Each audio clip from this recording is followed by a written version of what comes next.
Jedan od nositelja gospodarskog razvoja Đurđevačke Podravine je tvornica komunalne opreme Rasko, koja se smjestila u industrijskoj zoni općine Kalinovac.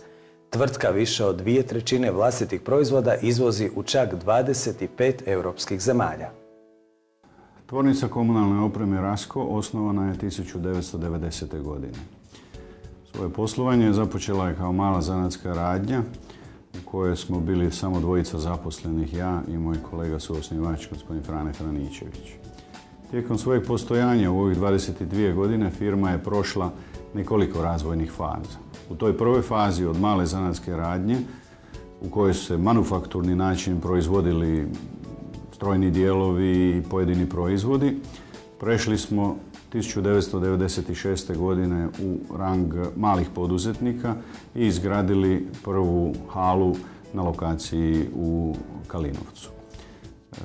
Ovdje se već počela okupljati ekipa stručnjaka koji su vodili razvojne i proizvodne procese, tako da smo ustanovili jedan dugoročni plan razvoja strojeva i opreme za održavanje prometnica. On obuhvaća posipače soli, ralice, snježne plugove, kranske kosilice, četke za kolnik i slične priključne uređaje koji se koriste u ljetnom i zimskom održavanju prometnica.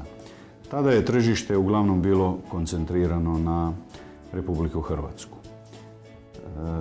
U trećoj fazi firma prelazi u rang srednje velikih, gradi se treća i četvrta hala, tako da 2004. godine firma ima ukupno 6000 kvadratnih metara proizvodnih pogona u kojima je bilo zaposleno 80-ak radnika i već su bile formirane grupe službe razvoja, služba proizvodnje, uveden je ISO 9001 kao sustav kontrole kvalitete koji nam je omogućavao da svoje strojeve proizvodimo na najkvalitetniji mogući način.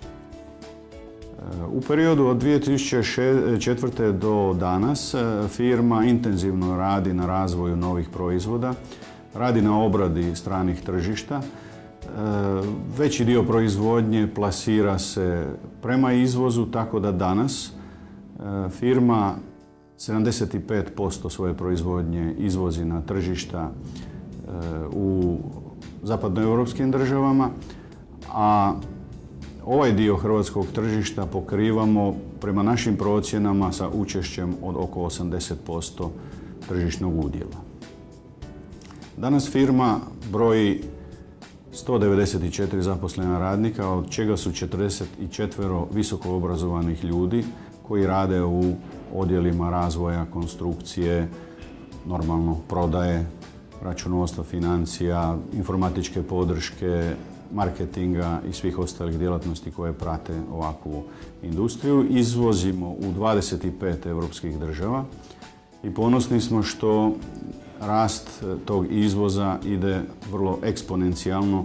Znači, u 2011. godini izvoz je doslovce udvostručen u odnosu na 2010. godinu.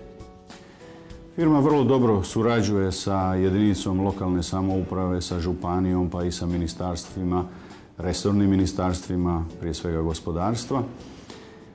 2011. godine smo izgradili novi proizvodni objekt na lokaciji u gospodarskoj zoni općine Kalinovac, gdje smo naišli na svesrdnu podršku i razumijevanje općinskih čelnika, tako da smo to zemljište dobili vrlo povoljno sa kompletnom infrastrukturom i u tom trenutku, nakon završetka proizvodnog objekta, tijekom 2011. godine zaposlili gotovo 70 novih radnika. Planovi razvoja su normalno širenje i na ostala tržišta u Europi i daljnji rast proizvodnje i plasmana. Vrlo smo zadovoljni reakcijama naših klijenata u stranim državama koji su prepoznali kvalitetu, funkcionalnost naših proizvoda i očekujemo da će na takvom osnovu i proizvodnja, i zapošljavanje, i izvoz i u drugim godinama, sljedećim godinama rasti.